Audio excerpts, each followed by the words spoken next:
Okay हमारा next topic है the Stark effect. बहुत इंपॉर्टेंट है।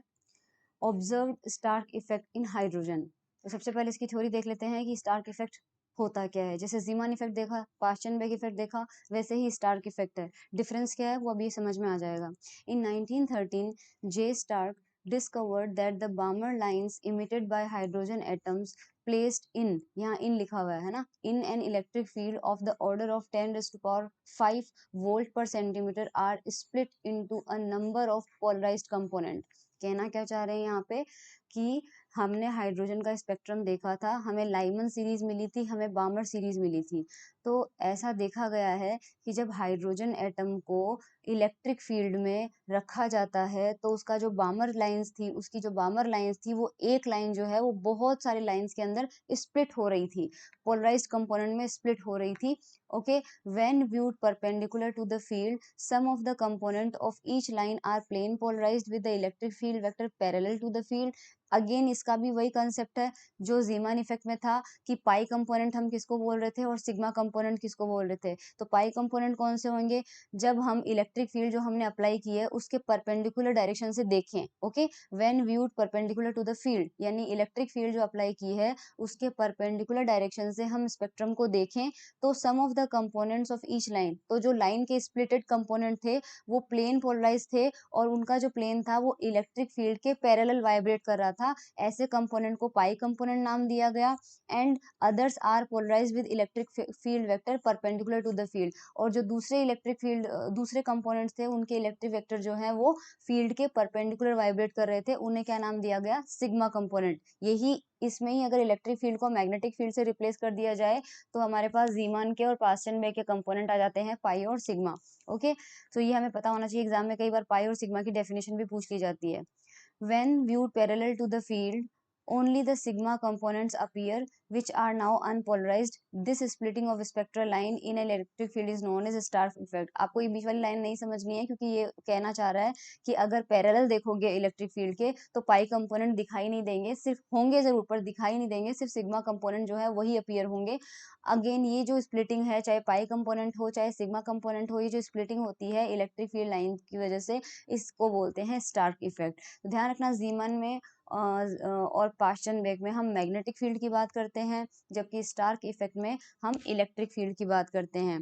It plays important part in theories of molecule formation for atoms, from atoms broadening of spectral lines and dielectric constant। तो Stark effect जो है उसकी importance किस किस में आती है, मॉलिक्यूल फॉर्मेशन में आती है, स्पेक्ट्रल लाइंस की ब्रॉडनिंग क्यों होती है उसमें आती है, डाइलेक्ट्रिक कांस्टेंट को एक्सप्लेन करने में आती है। अब स्टार्क इफेक्ट के मेन फीचर्स क्या क्या है वो बहुत इंपॉर्टेंट है। तो मेन फीचर में पहला फीचर देखो, all hydrogen lines form symmetrical patterns but the pattern depends markedly on the quantum number n of the terms involved। The number of Stark lines and the total width of the pattern increase with n। This line H beta shows a larger number of Stark component than H alpha, the H gamma showing still more larger number। ये line का क्या मतलब है, देखो H alpha line कौन सी थी, H alpha line मैं बताती हूँ आपको। हमने H अल्फा लाइन के लिए क्या कहा था कि ये n इक्वल टू 1 है मान लीजिए, और ये n इक्वल टू 2 है, ये n इक्वल टू 3 है, और ये n इक्वल टू 4 है, ये n इक्वल टू 5 है, और ये ऊपर जाते जाते इक्वी डिस्टेंस तो नहीं होता है लेकिन बढ़ता जा रहा है। तो H अल्फा का ध्यान से समझना, यहाँ पे हमें पता है कि H अल्फा लाइन हमने प्रीवियस लेक्चर में पढ़ा है कि H अल्फा लाइन हमें तब मिलती है जब transition n is equal to 3 से n इज इक्वल टू 2 में होता है। तो 3 से 2 में जो होगा ये लाइन जो है ये होगी H अल्फा, और 4 से 2 में जो होगा, क्योंकि बामर लाइन ही होती है, H alpha H beta H gamma ये सारी की सारी कौन सी सीरीज में होगी, बामर सीरीज में होगी। तो लाइमन और पास्चन ब्रैकेट फंड में तो हमें ध्यान ही नहीं देना है, केवल बामर लाइन में ध्यान देना है। ये H अल्फा होगी और ये H बीटा होगी और ये H गामा होगी। अब ये कह रहे हैं कि जो स्टार इफेक्ट की जो स्प्लिटिंग होती है वो n पे डिपेंड करती है। तो नीचे वाला तो n सबके लिए सेम है, n इक्वल टू 2, ऊपर वाले चेंज हो रहे हैं तो n equal to 3, n equal to 4, n equal to 5। तो जैसे जैसे n इंक्रीज होता जाता है, स्टार्क स्प्लिटिंग जो होती है वो भी बढ़ती जाती है। तो H अल्फा की जो स्प्लिटिंग होगी वो सबसे कम होगी, H बीटा की स्प्लिटिंग उससे ज्यादा होगी और H गामा की स्प्लिटिंग उससे ज्यादा होगी। ये यहाँ फर्स्ट पॉइंट में कहा जा रहा है। तो वापस रीड आउट कर देती हूँ एक बार। All hydrogen lines form symmetrical patterns, but the pattern depends on quantum number n.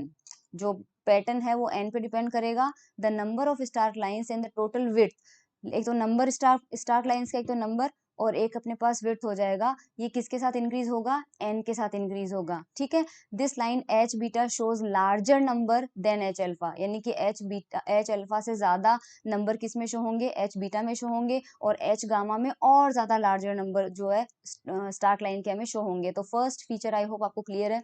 Second feature में आ जाते हैं। The wave number shifts are integral multiple of a unit which is proportional to the strength of the electric field and is same for all hydrogen lines. अब कोई सी भी hydrogen line लो, H alpha लो, H beta लो, H gamma लो, सबके लिए हमारे पास जो वेव नंबर शिफ्ट है वो क्या होगी, it is in integral multiple of a unit which is proportional to the strength of electric, यानी कि हमारे पास वेव नंबर शिफ्ट जो है, सपोज करिए मैं वेव नंबर शिफ्ट को एक बार न्यू से डिनोट कर देती हूँ। वैसे तो फ्रीक्वेंसी होता है पर वेव नंबर मान लीजिए न्यू है, तो ये क्या होगा, इलेक्ट्रिक फील्ड के, ये वेव नंबर शिफ्ट है तो ये इलेक्ट्रिक फील्ड की इंटेंसिटी के प्रोपोर्शनल होगा। ठीक है, स्ट्रेंथ ऑफ इलेक्ट्रिक फील्ड के प्रोपोर्शनल होगा, ये उसका इंटीग्रल मल्टीपल होगा, और ये सारी हाइड्रोजन लाइन के लिए वेव नंबर शिफ्ट जो होगा वो सेम रहेगा। तो ये आपको सेकेंड फीचर है वो भी याद रखना है।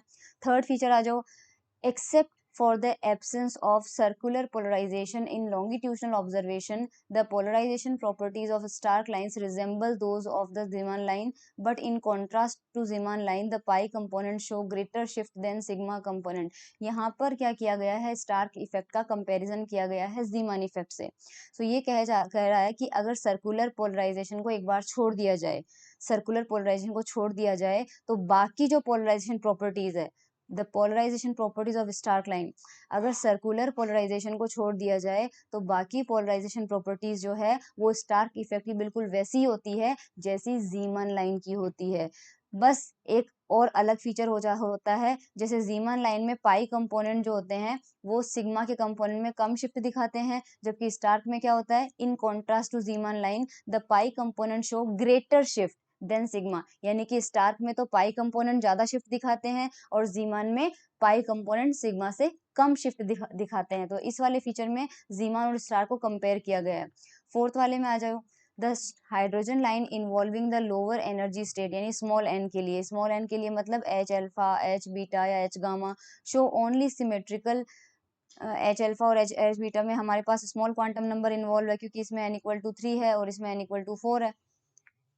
Only symmetrical splitting proportional to the field strength, symmetrical splitting दिखाता है, जो भी इलेक्ट्रिक फील्ड हम अप्लाई कर रहे हैं उसके डायरेक्टली प्रोपोर्शनल होता है about their field free position, this is known as first order और लीनियर स्पार्क। ये बहुत इंपॉर्टेंट है फोर्थ वाला पॉइंट, क्योंकि डायरेक्टली आपके पास डेफिनेशन में पूछा जाता है, इसकी डेफिनेशन आपको पूछी जाएगी। तो यहाँ पे देख लीजिए वापस एक बार, फोर्थ वाला, the hydrogen lines involving the lower energy states, वो हाइड्रोजन लाइंस जिनमें स्मॉल क्वांटम नंबर इन्वॉल्व है, और स्मॉल क्वांटम नंबर में कौन सी लाइन मिलती है आपको, H अल्फा, H बीटा, ये क्या करती है, these show only symmetrical splitting, ये केवल सिमेट्रिकल स्प्लिटिंग शो करती है और वो भी इलेक्ट्रिक फील्ड के प्रोपोर्शनल होती है about their field free position. Field free position का मतलब, जैसे कि मान लीजिए फील्ड फ्री पोजीशन का मतलब ये H अल्फा की लाइन थी ओरिजिनल फील्ड फ्री, जब हमने फील्ड नहीं लगाई थी, तो अब ये जब स्प्लिट होगा तो इसके दोनों साइड में स्प्लिटिंग हो जाएगी हमारे पास, लेकिन ये वाला डिस्टेंस और ये वाला डिस्टेंस क्या रहेगा, सेम रहेगा। तो इसका मतलब है बीच वाला फील्ड फ्री है, फील्ड फ्री लाइन के दोनों तरफ सिमेट्रिकल स्प्लिटिंग होती है, और कितनी स्प्लिटिंग होगी, वो उसके प्रोपोर्शनल होगी इलेक्ट्रिक फील्ड के। इसे हम फर्स्ट ऑर्डर या फिर लीनियर स्टार्क इफेक्ट कहते हैं। तो ये डेफिनेशन याद रखिएगा।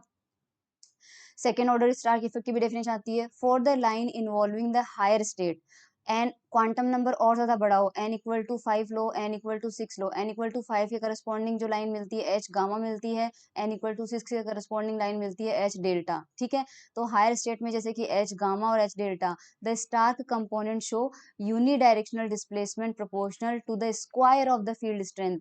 देखो लीनियर स्टार्क इफेक्ट में क्या आ रहा था कि जो स्प्लिटिंग थी वो प्रोपोर्शनल टू ई थी, लेकिन अब जो एच गामा और एच डेल्टा है इसके लिए हमारे पास जो उनकी स्प्लिटिंग होगी वो प्रोपोर्शनल टू ई की पावर 2 होगी, ई के स्क्वायर की प्रोपोर्शनल होगी। दैट इज वाई इसे कहते हैं सेकेंड ऑर्डर स्टार्क इफेक्ट। तो फर्स्ट ऑर्डर और सेकेंड ऑर्डर स्टार्क इफेक्ट की डेफिनेशन आपको पता होनी चाहिए। अब यहाँ पर एक बहुत इंपॉर्टेंट लाइन आ रही है, the first order Stark effect is restricted to hydrogen like atoms and occur only in field large enough for the fine structure to become negligible. Other atoms show a second order or quadratic effect which is generally very small. First order Stark effect जो है वो केवल hydrogen like atom में देखा गया है, बाकी atoms में नहीं देखा गया है। अदर एटम जो है, जो बाकी के एटम है वो क्या करते हैं, या तो सेकेंड ऑर्डर शो करेंगे या क्वाड्रेटिक इफेक्ट। क्वाड्रेटिक मतलब ई की पावर 4 के प्रोपोर्शनल उनके अंदर स्प्लिटिंग होगी। सो ये जनरल फीचर्स थे स्टार्क इफेक्ट के। अब हम दो तरह के स्टार्क इफेक्ट पढ़ेंगे, वीक फील्ड स्टार्क इफेक्ट और स्ट्रॉन्ग फील्ड। तो सबसे पहले आ जाते हैं weak field Stark effect in hydrogen atom. अब वीक इलेक्ट्रिक फील्ड, तो हमने वीक इलेक्ट्रिक फील्ड अप्लाई करी है फॉर हाइड्रोजन इज 1। अब वो वीक इलेक्ट्रिक फील्ड कितनी इलेक्ट्रिक फील्ड कितनी वीक है ये पता लगाना पड़ेगा ना। For 1 is the one for which the interaction energy between electrons total angular momentum j and the field f। यहाँ पर इलेक्ट्रिक फील्ड को हमने f से रिप्रेजेंट किया है, ये f जो है ध्यान रखना, this is electric field. Okay, तो the energy between j and f is less than the magnetic interaction energy between l or between orbital angular momentum l and spin momentum s। इसका मतलब क्या है, इसका मतलब ये क्या है कि इलेक्ट्रिक फील्ड इतनी वीक होनी चाहिए, इतनी वीक होनी चाहिए कि J और F के बीच में जो इंटरेक्शन एनर्जी आ रही है वो L और S के बीच की जो इंटरेक्शन एनर्जी आ रही है उससे कम होनी चाहिए, है ना। J और F की इंटरेक्शन एनर्जी जो है वो L और S के बीच की इंटरेक्शन एनर्जी से कम होनी चाहिए। देख लेते हैं वापस, a weak electric field for hydrogen is one for which the interaction energy between electrons total angular momentum J and the electric field F is less than the magnetic interaction energy between orbital momentum L and spin momentum S। यही लिखा है मैंने, J और F के बीच का interaction जो है वो L और S के बीच के इंटरेक्शन से कम होना चाहिए। या फिर दूसरे शब्दों में कहें तो for which the Stark splitting is smaller compare to the fine structure, क्योंकि J और F के बीच में इंटरेक्शन से आएगा स्टार्क स्प्लिटिंग और इनसे आएगा फाइन स्ट्रक्चर जो हमने प्रीवियस चैप्टर में पढ़ी थी। हाइड्रोजन फाइन स्ट्रक्चर कंपोनेंट पढ़ा था ना, उसके लिए स्पिन ऑर्बिट इंटरेक्शन जिम्मेदार था। तो स्टार्क स्प्लिटिंग जो होगी वो कम होगी, फाइन स्ट्रक्चर स्प्लिटिंग ज्यादा होगी। ठीक है, तो इस कंडीशन में जो इलेक्ट्रिक फील्ड होगी उसे हम वीक इलेक्ट्रिक फील्ड कहेंगे। ठीक है, अब डायग्राम में देख लेते हैं। डायग्राम में हमारे पास क्या होता है, सबसे पहले L और S मिलके क्या बनाते हैं, J बनाते हैं, और J क्या करता है, F के चारों तरफ घूमता है। तो डायग्राम में देखिए ये S है, ये J के चारों तरफ घूम रहा है, और ये L है, ये भी J के चारों तरफ घूम रहा है। और अगर ये L है और इधर S है तो इनका रिजल्टेंट बीच में कहीं आएगा J। ये J है, ये L है, ये S है, तो यहाँ भी बीच में कहीं पर J आया है, और ये J जो है ये F के चारों तरफ रिवॉल्व कर रहा है। आ गई बात समझ में। तो यहाँ पे ये लिखा हुआ है कि L and S couple to form J which precesses around F, और mj की वैल्यू हम जानते हैं प्लस j से माइनस j होती है। However in contrast to Zeeman level the Stark level arising from a given, ये important नहीं है, इसको समझना इंपॉर्टेंट नहीं है। सीधा अब आ जाओ हमारे पास डायग्राम में ट्रांजिशन अपन दिखाते हैं। तो n इक्वल टू 2 से n इक्वल टू 3 के अंदर ट्रांजिशन जो है वो हम यहाँ पे देख रहे हैं। The field free levels and theoretical pattern of H alpha are given at the left. Theoretical जो है वो लेफ्ट में मिला है, और weak field level, weak electric field लगाने से जो हमें स्टार्क पैटर्न मिला है वो राइट में है। तो राइट यानी नो फील्ड का ये रहा, और वीक फील्ड का ये रहा। वीक फील्ड वाला स्टार्क वाला है, और नो फील्ड वाला जनरल स्प्लिटिंग है हमारे पास।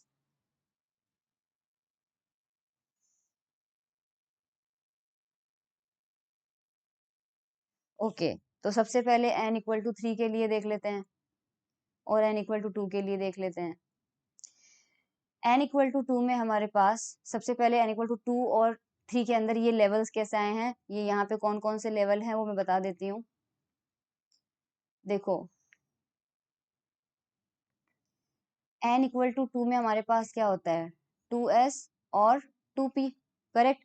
2s में हमारे पास जो टर्म बनती है वो कौन सी बनती है 2s 1/2, यही बनती है सिर्फ, है ना। आप ध्यान से समझ लीजिए, यहाँ पे n इक्वल टू 2 है और यहाँ पे n इक्वल टू 3 है। मैं बताती हूँ n इक्वल टू 2 में ये और ये वाला टर्म और ये वाला टर्म कैसे आया। n इक्वल टू 2 में हमारे पास क्या होता है 2s और 2p होता है, ठीक है। इस 2s में मान लीजिए हमारे पास n इक्वल टू 2 में 2s है, तो 2s का जो इलेक्ट्रॉन होता है उसके लिए टर्म निकालनी है। 2s का जो इलेक्ट्रॉन होगा उसके लिए स्पिन क्या होगा 1/2, तो मल्टीप्लिसिटी कितनी होगी 2s plus 1 is equals to 2 into 1/2 plus 1 is equals to 2। Multiplicity 2 हो गई, एल की वैल्यू कितनी आ जाएगी 0 आ जाएगी। सॉरी एल की वैल्यू क्या है 0 है, जिसके करस्पॉन्डिंग कौन सा टर्म होता है एस करस्पॉन्डिंग होता है। और जे की वैल्यू निकालेंगे तो एल प्लस एस होगा। एल हमारे पास कितना आ रहा है 0 और स्पिन कितना आ रहा है 1/2, तो जे की वैल्यू कितनी हो जाएगी 1/2। तो टर्म लिखते हैं यहाँ पे 2s+1 एल और जे, तो 2s+1 की वैल्यू कितनी आई 2 आई, और एल की जगह कितना आ जाएगा एस आ जाएगा, और जे की जगह कितना आ जाएगा 1/2। तो 2s के करस्पॉन्डिंग जो टर्म मिलेगी वो तो मिलेगी 2s 1/2। इसी तरह से 2p के लिए निकाल लेते हैं। इसके लिए l इज इक्वल्स टू 1 है और स्पिन जो है वो हाफ दिया हुआ है, तो सबसे पहले यहाँ पे j निकाल लेते हैं। l प्लस माइनस हाफ होता है, तो l प्लस हाफ करोगे तो 3/2 आ जाएगा, l माइनस हाफ करोगे तो 1/2 आ जाएगा, इतना हो जाएगा। और 2s+1 की वैल्यू इस कंडीशन में कितनी आएगी 2 आएगी, और l इक्वल टू 1 है तो p आएगी, और j की वैल्यू आपके पास आ रही है 3/2 एंड 1/2, तो दो टर्म आपको यहाँ पर मिल रही है। ओके, तो वो आप यहाँ पर देख लीजिए, ये रहा, तो 2p 3 हाफ हो गया, और यहाँ पे हाफ हाफ जे का जो सेम लेवल है वो एक ही लेवल पे आएंगे, तो 2s हाफ और 2p हाफ, तीन लेवल मिले ना। 2s हाफ तो हमें 2s से मिला था, 2p हाफ और 2p 3 हाफ ये हमें किससे मिला था 2p इलेक्ट्रॉन से मिला था, बट इन दोनों को एक लेवल पे रखा है क्योंकि दोनों की जे वैल्यू सेम है, और इसकी जे वैल्यू ज्यादा है तो इसको ऊपर रखा है। अब n इक्वल टू 3 के लिए हमारे पास क्या होता है 3s 3p 3d, तो वो मैं करूंगी नहीं, बस आपको हिंट दे दूंगी।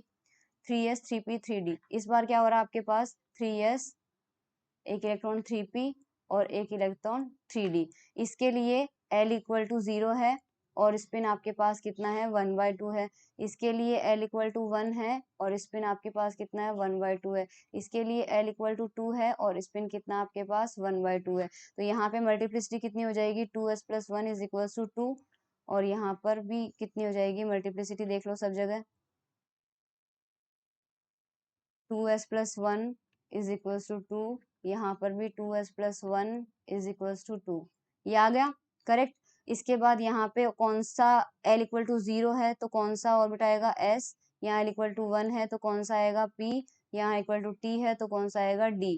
j की वैल्यू निकाल लेते हैं, j की वैल्यू यहाँ पे l प्लस माइनस हाफ होती है, तो l और 0 0 प्लस हाफ कितना मिल रहा है से 1/2 मिल रहा है। यहाँ j की वैल्यू क्या मिलेगी, यहाँ j की वैल्यू देखो 1 और हाफ से क्या मिल सकता है 1/2 और 3/2, और यहाँ पर j की वैल्यू क्या मिलेगी 2 और हाफ से 3 हाफ, माइनस करेंगे तो 5 हाफ, ऐड करेंगे तो हमें टर्म कितनी मिल रही है यहाँ से मिल गई 2s 1/2, यहाँ मिल जाएगी 2p 1/2 एंड 3/2, यहाँ पे 2d 3/2 एंड 5/2, तो कितनी टर्म मिल रही है 2 2 1, 5 टर्म मिल रही है, और यही 5 टर्म देखो यहाँ पे है। 5/2 को सबसे ऊपर रख लिया, 3/2 को एक लेवल पे रख लिया, 1/2 को एक लेवल पे रख लिया। ये कब है जब हमने नो फील्ड लगाया, ये सिर्फ फाइन स्ट्रक्चर कंपोनेंट्स है हमारे पास, ठीक है। ये रहा फाइन स्ट्रक्चर कंपोनेंट, जो हमने पहले भी पढ़ लिया था फाइन स्ट्रक्चर। अब स्टार्क स्प्लिटिंग देखते हैं, तो फाइन स्ट्रक्चर में ट्रांजिशन कहाँ से कहाँ हो रहे हैं वो देख लीजिए। फाइन स्ट्रक्चर के जो रूल्स हैं हमने प्रीवियस लेक्चर में पढ़ चुके हैं, तो यहाँ से हमारे पास देखो, अब हमने यहाँ पर आगे स्प्लिटिंग करवाई है, आगे स्प्लिटिंग करवाई है, तो 2d 5/2 जो है वो यहाँ पर सीधी लाइन पे गया है, और mj उसकी वैल्यू मिली है, क्योंकि यहाँ पे j की वैल्यू 5/2 है, तो j की वैल्यू 5/2 होने से mj की वैल्यू क्या होगी +5/2 +3/2 +1/2 -1/2 -3/2 -5/2, कुल मिला के आपको क्या करना है +5/2 से लेकर -5/2 जो है वहां तक का लिखना है। तो ये लेवल आ गया हमारे पास। इसी तरह से यहाँ पे अपने पास देखो 2d 3/2 है और 2p 3/2 है। अब ये क्योंकि दो लेवल है अलग अलग है ना, 2D 3/2 है और 2P, तो ये आगे जाके स्प्लिट होंगे। तो सबसे पहले देख लेते हैं कितनी लाइन हमें मिलेगी। दोनों के पास में 3/2 है, तो यहाँ पे आपके पास 3/2 और यहाँ पे 3/2 से ये देखो प्लस माइनस लगाया हुआ है क्योंकि दोनों के लिए है। तो आपके पास +3/2 से और -3/2 तक के लिए 4 लाइनें आपको यहाँ पे मिल जाएगी। ओके, इसी तरह से अपने पास 1/2 है, तो 1/2 क्या है, plus minus half 1/2 plus minus half 1/2। देखो ये 4 टर्म है, वैसे लेवल भले ही एक बनाया हुआ है लेकिन ये टर्म 4 है। प्लस माइनस हाफ के करस्पॉन्डिंग एक ही लेवल बनाया है। क्यों बनाया गया है, क्योंकि 2p हाफ के करस्पॉन्डिंग, 2p हाफ के करस्पॉन्डिंग प्लस हाफ और माइनस हाफ दो लेवल बनने चाहिए, वो दो इसको रिप्रेजेंट कर रहे हैं। और फिर 2s हाफ है, 2s हाफ के करस्पॉन्डिंग प्लस हाफ और माइनस हाफ है, वो नीचे वाला लेवल बना हुआ है। ठीक है, सिमिलरली यहाँ पर 3/2 है, एक ही लेवल है, तो एक ही लाइन बनाई गई है और उसकी वैल्यू कितनी हो जाएगी, +3 हाफ से -3 हाफ हो जाएगी। इसी तरह से आपके पास 2p हाफ, यहाँ दो दो टर्म है तो दो लेवल मिलेंगे, वही प्लस माइनस हाफ और वही प्लस माइनस हाफ। अब सिलेक्शन रूल्स देख लेते हैं इसके। ये बता रहा है देखो 2p 3 half and 2d 5 half do not show Stark splitting because in these state the atom has no electric moment. अब देखो यहाँ पर भी समझ में आ गया है कि 2d 5/2 जो है, ये 2d 5/2 है, ये आगे जाके स्प्लिट क्यों नहीं हुआ, इसके पीछे क्वांटम मैकेनिक्स है। ये खुद कह रहा है आपके पास में यहाँ पे, इसको देखना इस वाले लेवल को, 2d 5/2 जो है आगे जाके कोई स्प्लिटिंग शो नहीं कर रहा है क्योंकि इसमें no electric dipole moment, no electric moment. ये आप याद रख लेना, इसकी स्प्लिटिंग इसलिए नहीं हुई है क्योंकि यहाँ पर इलेक्ट्रिक मोमेंट नहीं है। इसी तरह से p3/2 में भी नहीं हुआ, p3/2 में भी नहीं हुआ है। इसके साथ में जो दूसरा 3/2 हुआ उसका, हाँ, तो these do not show Stark splitting because in these state the atom has no electric moment. अब ट्रांजिशन का सिलेक्शन रूल, तो स्टार्क इफेक्ट के लिए ये ध्यान रखिएगा, delta M J equal to 0 pi component देगा, +-1 सिग्मा कंपोनेंट देगा, और ये आपको मिल जाएगा यहाँ पर। अब ये ट्रांजिशन खुद बनाना। mj की वैल्यू है, सबसे पहले मैं ये वाला समझा देती हूँ। देखो ये जो है, ये यहाँ से यहाँ तक आया है, तो ये कितना है, 1/2 से 1/2 में आएगा तो भी 1 मिल जाएगा, है ना। और 1/2 से 3/2 में आ जाएगा तो भी, ये 1/2 से 1/2 में आएगा तो 0 मिल जाएगा, 1/2 से 3/2 में आ जाएगा तो हमारे पास क्या, ये, और ये यहाँ से, सॉरी, यहाँ 1/2 से 3/2 में आ जाएगा, तो एक हमारे पास कौन सा सिग्मा कौन सा पाई है वो समझ लेना। ये पाई कंपोनेंट है आपके पास में, ये पाई कंपोनेंट है आपके पास में। यहाँ पर आपको कंफ्यूज नहीं होना है। देखो इन चार सेट को एक बार देखो, इनको जूम करके देखो। इसमें से ये मैं अगर इनको नंबर दूं, है ना, 1 2 3 और 4 नंबर की लाइन दूं, तो आप देखिए 2 और 4 वाली नीचे तक आ रही है, 2 और 4 वाली नीचे तक आ रही है, सबसे नीचे तक आ रही है 2 और 4 वाली। तो जो नीचे तक आ रही है ना, और दो आपके पास यहाँ पे आ रही है इस तरह से, तो ये लाइनें बिल्कुल करस्पॉन्डिंग है। ये लाइन जो है वो इस लाइन की करस्पॉन्डिंग है, ये लाइन जो है वो इस लाइन की करस्पॉन्डिंग है, ये लाइन जो है वो इस लाइन की करस्पॉन्डिंग है, और ये लाइन जो है वो इस लाइन की करस्पॉन्डिंग है। तो जो हमारे पास ऊपर वाली लाइनें बता रखी है वो पाई कंपोनेंट है, और जो नीचे वाली लाइन बता रखी है वो सिग्मा कंपोनेंट है। एक बार इससे इरेजर से इरेज करके जूम करके दिखाती हूँ क्योंकि इसमें कंफ्यूजन आपको बहुत ज्यादा हो जाएगा। अब देखो इसको समझना है ना अपन को, यहाँ से देखना है ना। मैं बस ये वाला सेट ही आपको एक्सप्लेन कर रही हूँ। इसमें देखो ऊपर प्लस माइनस हाफ से शुरू हुई लाइन और कहाँ तक आई रही है, प्लस माइनस हाफ से, यानी यहाँ प्लस माइनस हाफ से शुरू होके यहाँ प्लस माइनस हाफ तक आई, और उसी जगह से शुरू होके, उसी जगह से शुरू होके ये ऊपर वाले प्लस माइनस हाफ में आई। मतलब इसको मैं थोड़ा सा एक बार बना देती हूँ कि यहाँ पे लाइन कैसी बनी हुई है। बेसिकली आपके पास ऊपर दो लाइनें इस तरह से बनी हुई है, प्लस माइनस हाफ, और ये प्लस माइनस हाफ, और नीचे भी आपके पास बनी हुई है प्लस माइनस हाफ और प्लस माइनस हाफ। तो कौन सी चार लाइनें मिल रही है, इस प्लस माइनस हाफ से इस प्लस माइनस हाफ में मिल जाएगा, इसी प्लस माइनस हाफ से नीचे प्लस माइनस हाफ मिल जाएगा। ओके, फिर नीचे वाले प्लस माइनस हाफ से यहाँ प्लस माइनस हाफ मिल जाएगा, और इसी नीचे वाले से नीचे, ये सारे के सारे आपको क्या दे रहे हैं, delta M J is equal to 0 तो दे रहे हैं। क्योंकि सारे सेम से, तो ये 4 लाइनें आपको मिली है, ये चारों कौन से कंपोनेंट हो गए, पाई कंपोनेंट हो गए, डायग्राम में ये दिखाया हुआ है इस वाले में। अब आप कोशिश कीजिएगा इसको समझने की और एक इसको समझने की कोशिश कीजिएगा खुद से, ठीक है। नीचे इनकी इंटेंसिटी बताई हुई है और सिलेक्शन रूल आपको दिखाई दिए, सिलेक्शन रूल ये हो गए, दैट्स इट। अब एक बार ध्यान रखना कि the weak field star pattern has never been observe, जो हम वीक फील्ड स्टार इफेक्ट पढ़ रहे थे, ये कभी एक्सपेरिमेंटली ऑब्जर्व नहीं किया गया है। Okay, according to this rule each of the fine structure component this in H alpha line should show a symmetrical star pattern as shown in the lower right. The star pattern of component 5 is too complicated to be shown. However, since the fine structure component of H alpha have not been completely resolved, the star क्यों नहीं कहा गया, क्योंकि जो fine structure component था H alpha का वो completely resolve नहीं हुआ, इसलिए the weak field star pattern has never been observe. तो ये भी एग्जाम में आपको पूछा जा सकता है। नेक्स्ट आपका strong field star effect in hydrogen atom, जो कि हम करेंगे नेक्स्ट लेक्चर में।